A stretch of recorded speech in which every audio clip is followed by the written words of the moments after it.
from the research that I do, the argument that I make from a conscious awareness lens is that a healthy society can never be built on a foundation of sacrifice.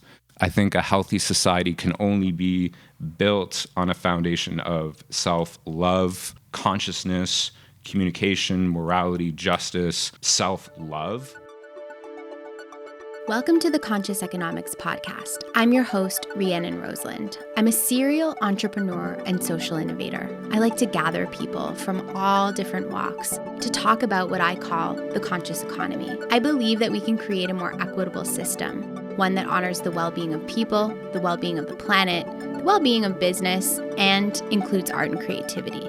Join us each week as we tackle a different intersection of this big but critical conversation. What's up, everyone, and welcome to the Conscious Economics Podcast. I'm your host, Rhiannon Roseland, and today I am joined by Dr. Jeffrey Overall. Jeffrey is a professor of entrepreneurship and strategy at Ontario Tech University, and he is also a co-founder of the Global Institute for Conscious Economics. He's been doing deep research around the connection between consciousness, mindfulness, and better business outcomes, and so we are so excited to have you on the show today. Thank you for being here. And so I guess the first place that I want to start off, because I've been able to read and have a lot of conversations with you and read a lot of your work and research. And so one of the things that really struck me was you talking a bit about the cognitive process of autopilot and how that may impact business and the economy. So can you start there by kind of sharing what is autopilot and then how does that impact business and the economy? Thank you for having me. Yeah, in terms of autopilot, that just basically means that people aren't fully present in the moment. They might be, thinking about things to come in the future, thinking about stuff in the past. So they're not in a state of like awareness.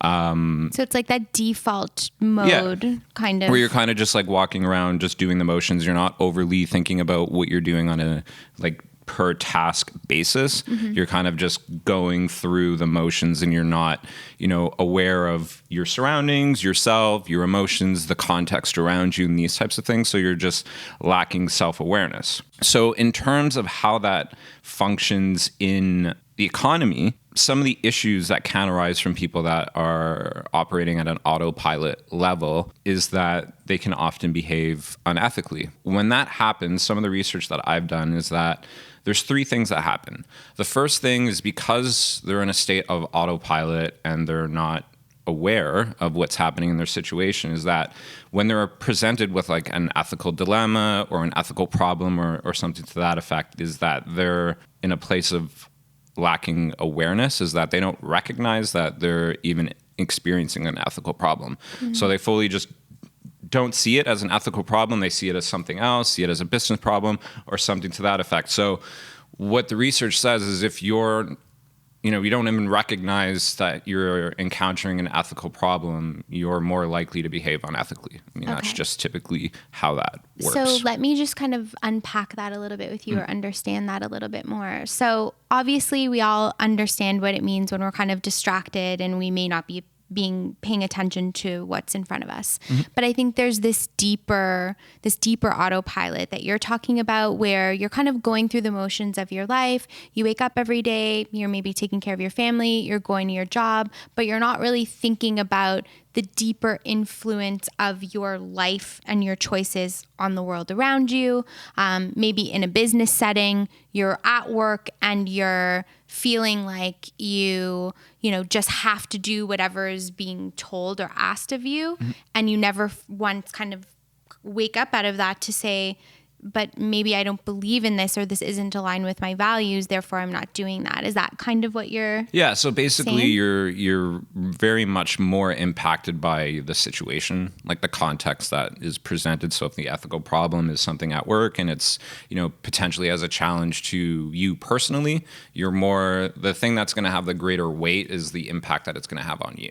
Right. And as a result of that, you might be more focused on your own situation and be blinded by these other things that are impacting you. And through just this limited awareness or recognition, you won't see that. You'll kind of be blinded to it, and then you'll just do what you think is going to be better for your circumstances, doing what you're told, or all the rest of these things. So when that happens, people rely on various types of rationalizations.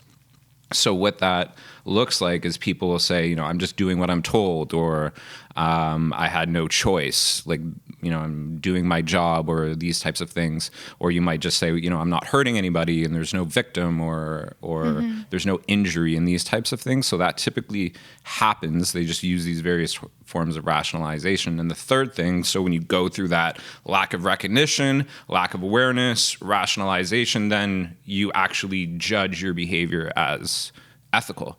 So whenever anybody behaves unethically, they think they've done nothing wrong.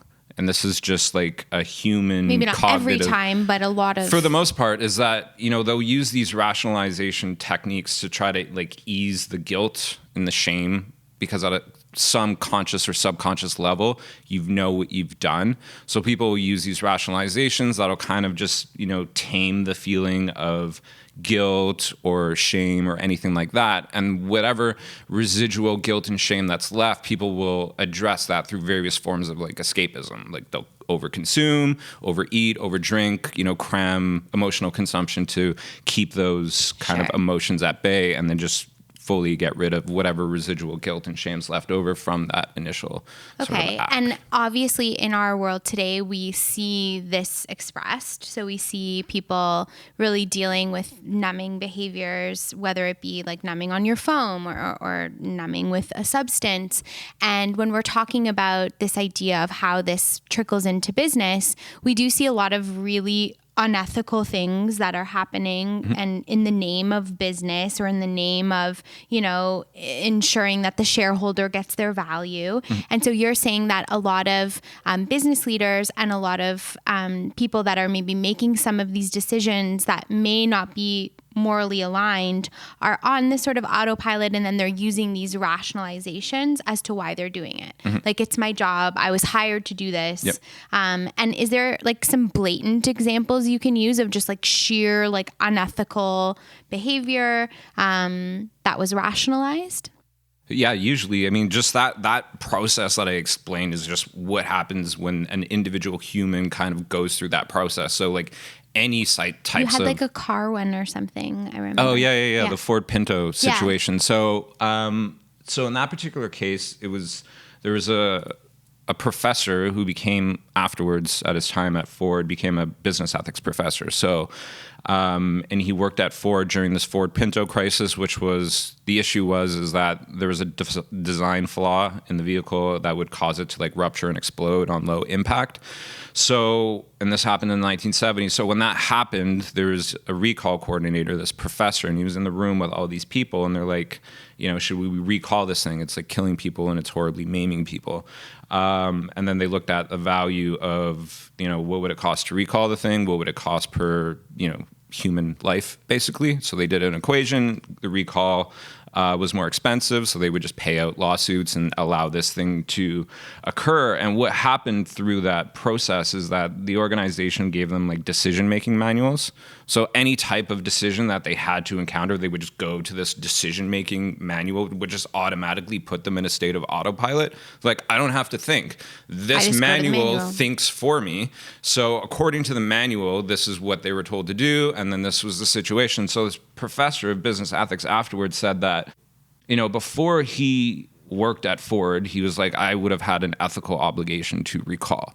While he was at Ford, he thought of no real ethical reason to recall because it was just normalized within the company. It was like the social norms in this situation was do this, everyone does it. And then when he left, that sort of social situational framework, he was like, well, I had a duty to recall. So it was just like within that context, you have no awareness, you put people to sleep with these decision-making manuals, and you don't have any critical thinking situation. So the interesting thing about this is that this can happen to anybody. This is like a human Well, I was just going to issue. ask you. So first of all, I'm just kind of understanding this myself, and I absolutely see the connection because we're seeing so much happening in the world, whether it be, in certain businesses that are just making certain decisions that absolutely are head scratching. They don't make sense. We're destroying the environment, we're hurting people or whatever else. And we just kind of keep doing it and doing it and doing it. And it's like we're all collectively doing it and it's normalized.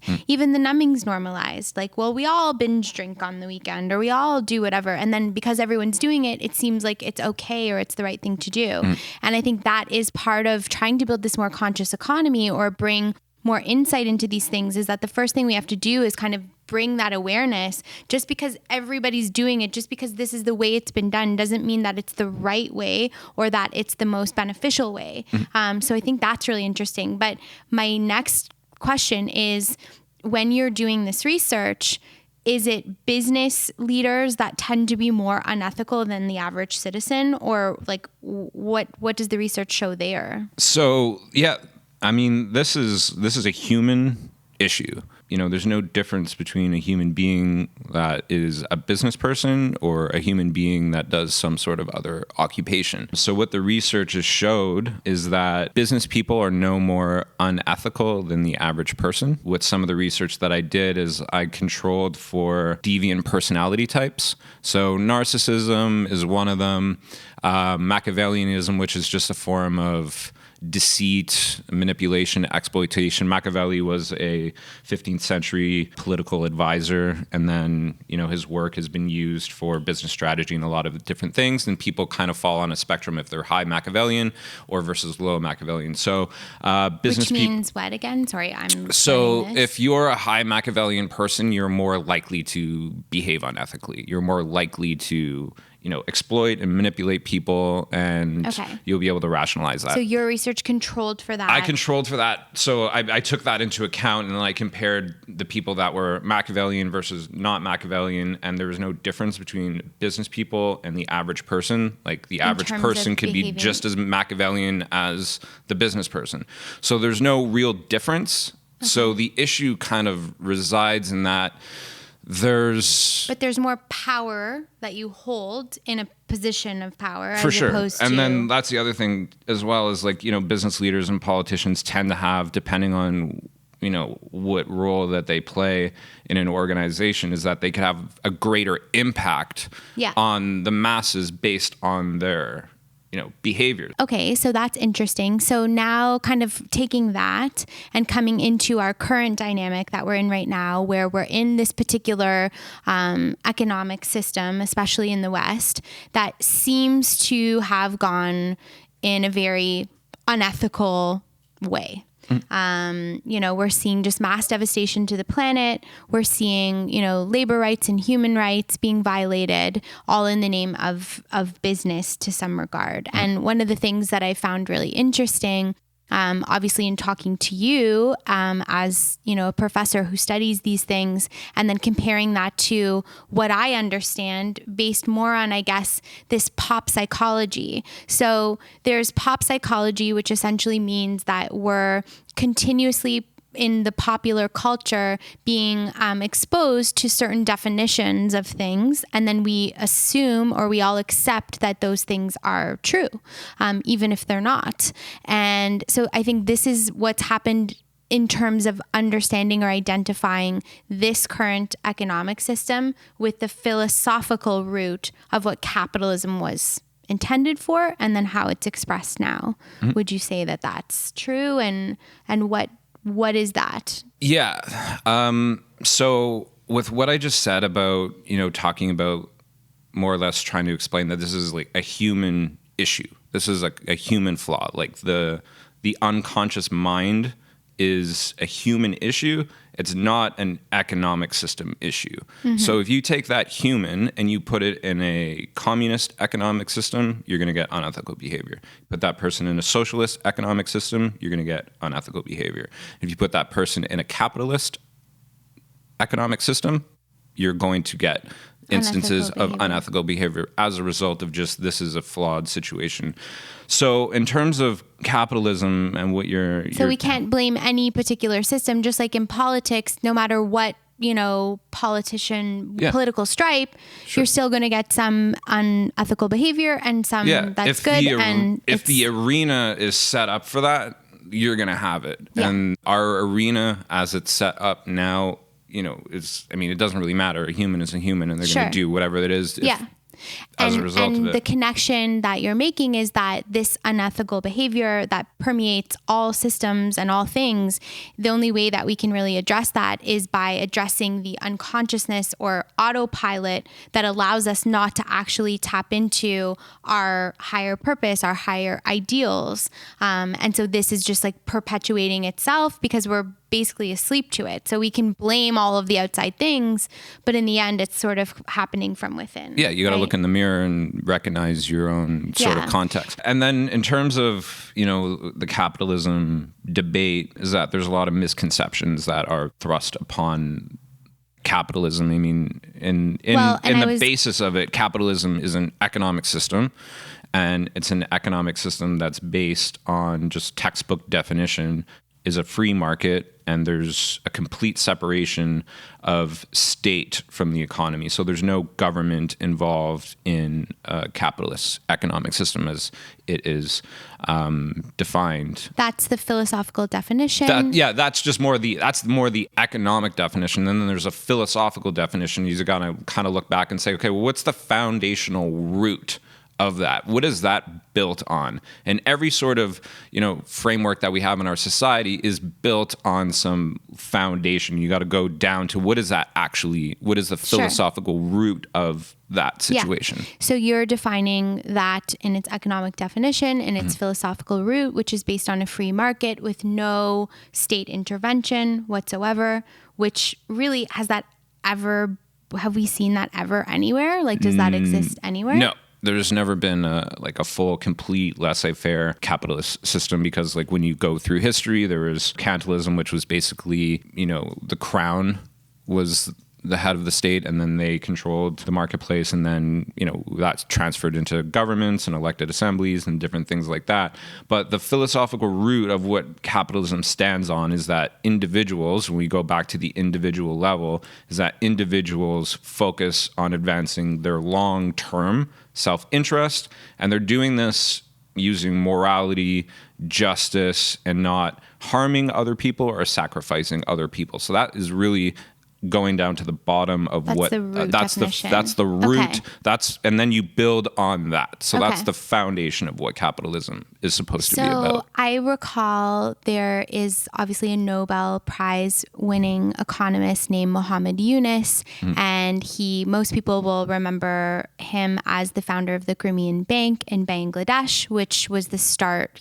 He was the grandfather of the microloan system. He kind of talks about this dual or two-tiered capitalism. Like, he says that capitalism has become this other thing. And I've heard these references to like a crony capitalism. So can you explain what that is? And is that more what we're seeing manifest right now here in the West? Yeah. So what that system is Eunice calls it's a hybrid. Oh, right. So there's free markets, but then there's a government that intervenes in the marketplace. And then crony capitalism just basically means that people are sacrificing their long-term interests for short-term gains. And this is what Eunice talked about. And he said because of the potential for government intervention in the marketplace, and this is what, the people that were, the philosophical founders of this economic system were concerned and warned about, is that through government intervention, there is the potential for corruption. And this was what Eunice warned about. And there's one specific aspect that he suggested is through lobbyist efforts that can lead to this sort of corruption and unethical behavior that we're seeing in the world. So lobbying is really a euphemism for bribery. Some people might not like that, but what it typically involves is you have industries, corporate interests that will give money to politicians and political leaders to influence legislation. So the second largest industry lobbyist group is the oil and gas industry. And I mean, we can see a lot of the damage to the planet that particular industry has been responsible for. And there has been, just in our country, there's been instances of at least like there's a scandal here in our country. It was the SNC Lavalin scandal that happened a couple of years ago, where they're saying the federal government was trying to influence the attorney general because that organization was under criminal investigation. So they're saying, okay, there's some backdoor potential situations that can occur as a result of these lobbyist efforts. Hold that thought. We have a quick word from our partners before going back to the episode. This podcast is brought to you by our sponsor, RBC Investies. Backed by expert human advisors, RBC Investies is a smart, online, automated investment service that allows you to invest with low effort and low cost. Open your first RBC Investies account and pay no management fees for your first year. Plus, start investing with as little as $100. Simply visit rbcinvesties.com/getinvesting and sign up using promo code AA407. And now back to the episode. I think what I've learned so far from you here is that what we're calling capitalism isn't actually capitalism in its definition. It's this hybrid capitalism. And that hybrid capitalism has proven to be extremely damaging. Mm-hmm. But just like you said, if we adopted what is the philosophical actual capitalism without doing the internal work, we will probably end up in a very similar, corrupt situation as we would in any system, really, because it comes down to this idea of human beings being unconscious.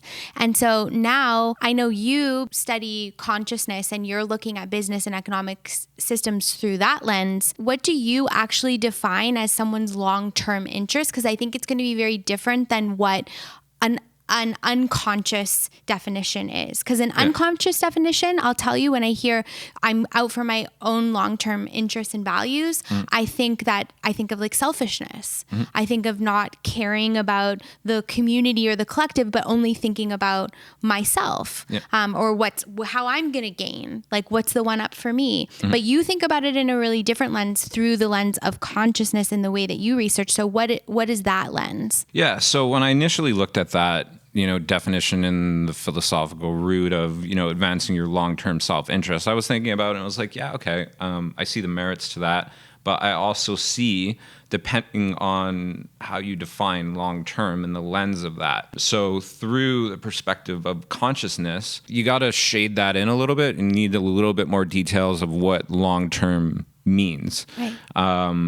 And so then to some extent self-interest as well. So I look at it and say, okay, if you're looking at it for a person, an individual that's saying, okay, for their long-term self-interest might just be for the length of their life.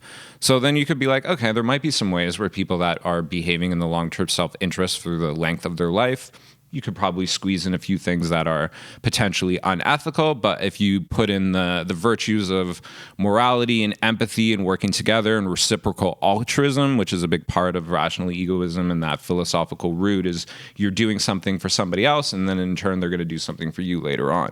So I looked at it and said, okay, this needs to be adjusted, need to sort of stand on the shoulders of giants that kind of built that sort of foundation to that point. And I said, okay, from a lens of consciousness, long-term self-interest needs to integrate karma. So every action has a corresponding reaction. So if I hurt you, in this life, I might have to address that at a future moment in time. And this comes into the second feature of it, is reincarnation. So there's a lot of, spiritual beliefs on the both Eastern and Western end of the spectrum that believe that we continue to reincarnate in lives here to evolve, to learn lessons, to grow, and to balance our karma. So if you're acting in your long-term self-interest and you're focusing on future lives and Or you're even taking this life, into yeah. account karma and these types of things, the propensity for you to behave ethically is a lot higher. And then you add in the third aspect of it, which is just genetics and gene and ancestral lineage, and that you look at it and say, if I do something in this world or in this economy that causes it to have a container that's going to foster unethical behavior, then that's going to be normalized and that's going to affect my future generations. So your future ancestors. So you look at it and say, okay, I'm going to, focus on my long-term self-interest and consider not just this life, but also future lives as sort of the philosophical foundation and the root. Now, if you look at that hybrid system, the philosophical foundation of that interventionism aspect is rooted in altruism. So what altruism means is that you're sacrificing yourself for other people, and that is non-reciprocal. And there's a lot of... So meaning you sacrifice yourself for other people. In the end, people don't sacrifice themselves back for you, and you end up in this tangled state of probably resentment, burnout, not being able to continue to give at that propensity because you haven't been given back. And this is sort of like, it's interesting because we have all these high moral ideals. Like I'll take the example of the beginning of the pandemic. We have all these high moral ideals around like taking care of one another, but then we go during the pandemic and like all toilet paper is gone, and you see like people taking 15 bags of toilet paper for themselves and leaving nothing behind for anyone else. And it's like, yeah, human tendency versus what ideally we think it's all going to be in working together are two very different things when we're unconscious. Yeah. And then, further on to that part of it is that, with the sacrificing aspect is also rooted in a lot of the Western spiritual traditions, is that it's believed in this life you have to experience misery, suffering, pain, and that gets you to heaven. And that sort of like help other people instead of yourself, give, non-reciprocal sort of sacrifices. So this becomes normalized in our society where, okay, what's the philosophical root of this situation that we're living in our socioeconomic framework? It's sacrifice is the foundation of that. And then you look at utilitarianism, which is how our governments operate. They look at sacrificing the few for the well-being of the majority. So another sacrificial theme. So when you're getting into this, you're normalizing people sacrificing themselves for other people. You're normalizing sacrificing some people for the betterment of more people. So that is another sacrificial element. And then when you get into this normalizing behavior of sacrifice, then you're getting into a situation where people are like, I'm going to sacrifice others for my own short-term self-interest. And this is where you get a lot of these issues that occur. So with that as our, socioeconomic framework, this hybrid system is that, doing things for yourself is considered selfish and wrong, and then sacrificing yourself for somebody else or sacrificing a group of people for another group of people is considered a virtue. But from the natural science sort of human biology, looking at all organisms on the planet, and the concerning thing is sacrificing is unnatural for the organism, and if organisms sacrifice themselves, they'll eventually go extinct. And then on that topic of extinction, we've had so many conversations at the supranational government level and pop culture around the extinction of the human species. And there's conversations around that being related to pollution, warfare, and all of these types of things. And it's all of that philosophical foundational root of sacrifice. From the research that I do, the argument that I make from a conscious awareness lens is that a healthy society can never be built on a foundation of sacrifice. I think a healthy society can only be built on a foundation of self-love, consciousness, communication, morality, justice, self-love. This is a lot to take in. There's a lot here. I think it's amazing for us to be able to explore different foundational roots of, these systems of human nature, of psychology, of human behavior, and start to understand that if we do want to see that more conscious world, if we do want to see more conscious systems, the very first place to start, and probably the easiest place to start, is within ourselves, and understanding, how to cultivate things like self-love and consciousness and justice and equity within ourselves, and then be able to build from that place, as opposed to from a place where we're giving maybe without even having anything to give, or we're taking from people because we believe that there isn't going to be enough for everyone. So we're like in that space, and all in all, it's gotten really fucked up out there. So hold on to your hats, ladies and gentlemen. Yeah. Thank you. I guess the part of it that, I guess the takeaway is that, what I said at the beginning is that conscious expansion towards enlightenment is, what the research says in psychology as well as ethics, is that when people become more self-aware, increase their level of consciousness, become more enlightened, the first step in behaving ethical is awareness and recognition that you're encountering an ethical problem. So if you're expanding your awareness and your consciousness through that evolutionary process, you're going to be more likely to recognize what you're doing, and what you're doing to other people. Sure. And then, through that awareness, there's, critical thinking and all these other things.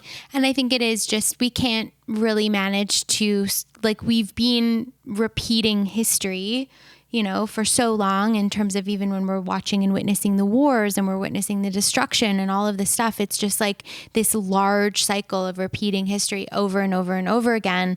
And so again, if we want to be able to do something sublimely different, we're going to have to be able to cultivate a new awareness. We have to approach it from a new lens. And the only way that we're able to do that is to be able to cultivate that within ourselves, within each other, and then be able to look at problems through that new lens. So thank you everyone for tuning in. Thank you so much, Jeff, for being here on the show today. And for those of you at home that want to learn more or get in touch, we'll definitely link some of Jeff's links into the show notes so you can reach out to him, or you can go to consciouseconomics.ca to find out more about what we're doing here. Thanks so much for tuning in, and see you next time. Thank you for having me. This podcast is brought to you by CPP Investments. At CPP Investments, they never lose sight of the long term.